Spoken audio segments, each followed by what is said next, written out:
Hello friends, आज हम बात करेंगे हार्ट फेलियर के पेशेंट में वेरिसिगॉट करके जो दवा है, ये नई दवा है। ये कितनी इफेक्टिव है, किसमें यूज करनी चाहिए, क्या डोज इसका होता है, क्या इफेक्ट्स और साइड इफेक्ट्स हैं, कंसिडरिंग द फैक्ट कि ये अभी मार्केट में अवेलेबल हार्ट फेलियर की सबसे महंगी दवा है।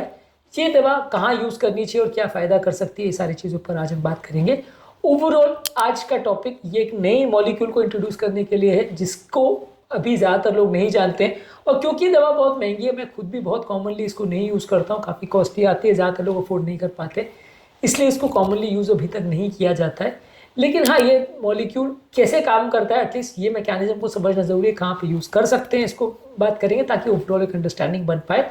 और यदि आपके केस में ज़रूरी है तो आपके डॉक्टर से स्टार्ट कर सकते हैं, आप उनसे इस बारे में डिस्कस कर सकें, इसके लिए जानकारी होना ज़रूरी है। टॉपिक पर जाने से पहले जो लोग हमारे चैनल पर नए हैं, मैं रिक्वेस्ट करूँगा कि चैनल को सब्सक्राइब करें, वीडियोस को लाइक करें, शेयर करें, फॉलो करें, कमेंट करें, पूरा देखें। टॉपिक इंपॉर्टेंट है, इसे एंड तक देखिएगा। चलिए शुरू करते हैं।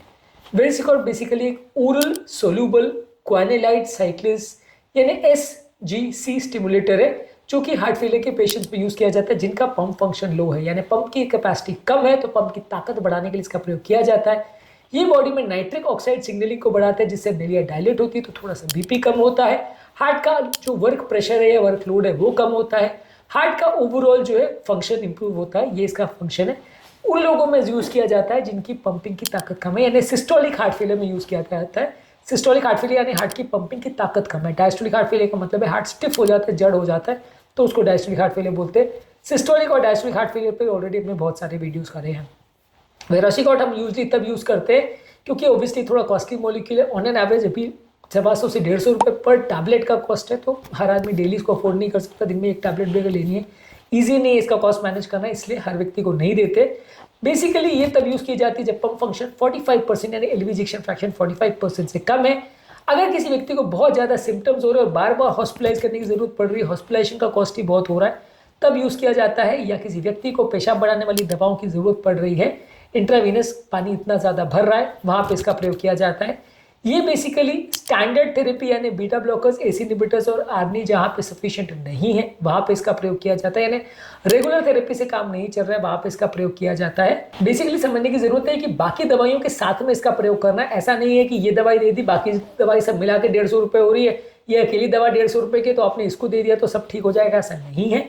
ये बाकी दवाओं के बदले काम नहीं करती, बाकी दवाओं के साथ में काम कर सकती है। जब बाकी सारी दवाएं आपने ट्राई कर ली और पेशेंट का हार्ट फेलियर बहुत खराब है, वो रिस्पॉन्ड नहीं कर रहा है, बहुत ज़्यादा सिम्टम्स हो रहे हैं, हॉस्पिटलाइज करने की जरूरत पड़ रही है, सांस ज़्यादा फूल रही है, तब इसका प्रयोग किया जाता है as an adjunct to other medicine, यानी बाकी मेडिसिन के साथ। बेसिकली सोल्यूबल क्वाइनालाइड साइक्लेज को एक्टिवेट करता है, जिससे साइक्लिक GMP प्रोडक्शन बढ़ता है, जिससे हार्ट की ओवरऑल ताकत और पंपिंग कैपेसिटी बढ़ती है।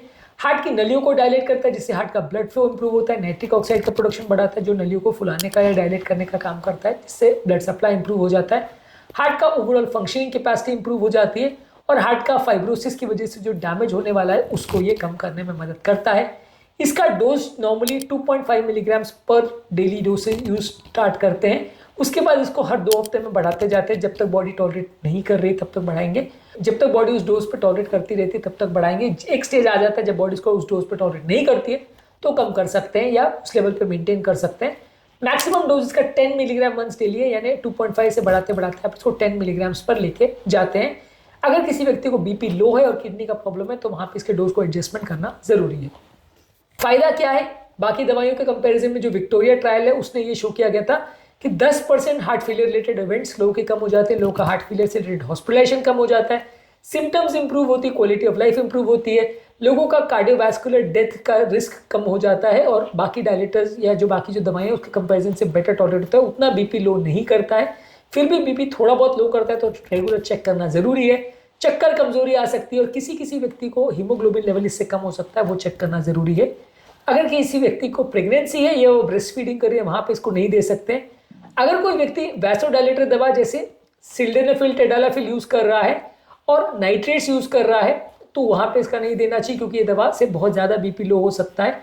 तो वैसे व्यक्ति को जिनको वैसोडाइलेटर जैसे सॉर्बिट्रेट गोली है उसके साथ नहीं देना है, उसके साथ देंगे तो बीपी बहुत ज़्यादा लो हो सकता है।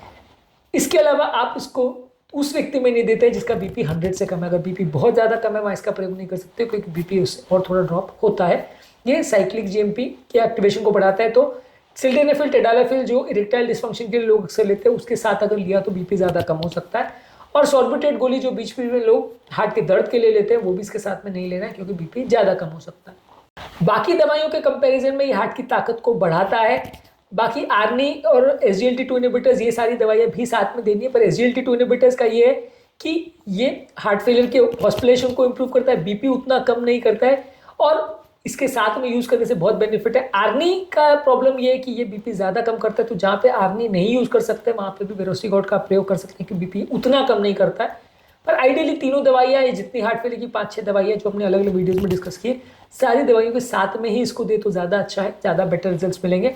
बाकी दवाई अगर आप नहीं दे पा रहे हैं किसी कारणवश और बाकी दवाइयों से अगर साइड इफेक्ट ज़्यादा हो रहे हैं, क्योंकि ये बीपी थोड़ा ही कम करता है बाकी दवाइयों के कंपैरिजन में और उतने ज़्यादा इसमें BP drop related side effects नहीं है जितने कि आर्नी वगैरह में देखने को मिलते हैं, तो उन पेशेंट में जहाँ आप आर्नी का प्रयोग नहीं कर सकते वहाँ पे आप इसका प्रयोग करते हैं।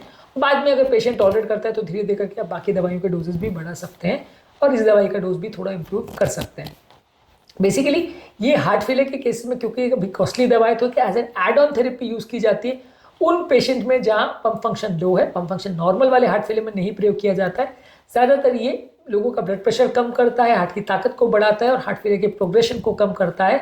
10% तक लोगों के हॉस्पिटलाइज होने की रिस्क को कंपैरेटिवली कम करता है।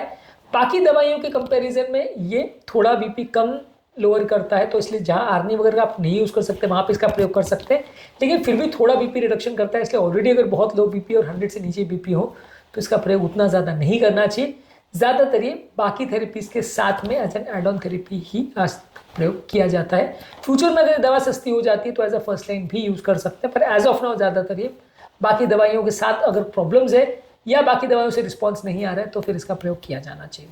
आज के टॉपिक में हमने वेरिसिकॉर्ड जो नई दवा आई है हार्ट फेलियर के लिए, इसके बारे में बात करी ताकि आपको इसके बारे में जानकारी मिल पाए। ये काफ़ी कॉस्टली दवा है, आपके केस में यूज़ करना जस्टिफाइड है या नहीं वो आपके डॉक्टर से आप डिस्कस कर सकते हैं और यदि आपका हार्ट फेलियर रिस्पॉन्ड नहीं कर रहा है तो इस दवा का प्रयोग कर सकते हैं। पर मान के चलिए अगर ये दवा का कॉस्ट आज के डेट में काफ़ी ज़्यादा है, 140-150 रुपीज़ के आसपास है पर टैबलेट, तो महीने का लगभग 4,500-5 हज़ार रुपये का थेरेपी है, तो उतना आपको अगर कॉस्ट बेयर कर सकते हैं तो इसका प्रयोग करना चाहिए। अदरवाइज़ ये कॉस्टली दवा है, थोड़े दिन प्रयोग के लिए यूज़ कर सकते हैं, बहुत ज़्यादा समय तक कॉस्ट के हिसाब से ये बेयर करना कई लोग को जस्टिफाइबल नहीं लगेगा आज के डेट में, क्योंकि इंडिया ऑब्वियसली एक डेवलपिंग कंट्री है, ज़्यादातर लोग इतनी महंगी दवाई अफोर्ड नहीं कर पाते।